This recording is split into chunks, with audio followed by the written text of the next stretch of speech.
Mga kababayan, narito ang kwento ni Mang Kanor. Isa po siyang OFW dito sa gitnang silangan sa bandang Saudi Arabia sa loob ng 10 taon. Sobrang bigat ng kanyang pinagdadaanan, problema sa pamilya, problema sa trabaho, problema financial.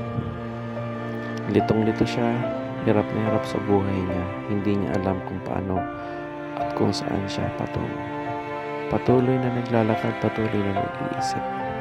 Pero hindi sumusuko, hindi tumitigil sa hamon ng buhay. Minsan naisipan na niyang tapusin niya ang buhay niya sa sobrang bigat ng kanyang problemang pinagdadaanan. Pero sabi niya, hindi yon ang solusyon sa problema. Naniniwala pa rin siya na kung anumang problema ang meron siya, meron pa rin solusyon na nakalaan para sa problema niya. Hindi pa rin siya nawala ng pag-asa. Patuloy pa rin siyang nagdadasal, naghihingi ng guidance sa Panginoon kung ano ang magandang gawin sa problema niya, anong magandang solusyon. Nanalig pa rin si Mang Kanor sa Panginoon na balang araw malalagpasan niya lahat ng problema pinagdadaanan niya. Hindi man sa ngayon, hindi man bukas, pero darating ang panahon, malalagpasan niya lahat ng kanyang problema.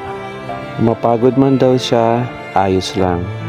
Kailangan lang niyang itulog, ipahinga, at kinabukasan gumising, bumangon, at lumaban ulit.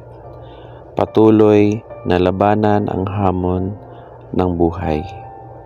Para sa kanya, walang imposible, basta't magdasal sa Panginoon.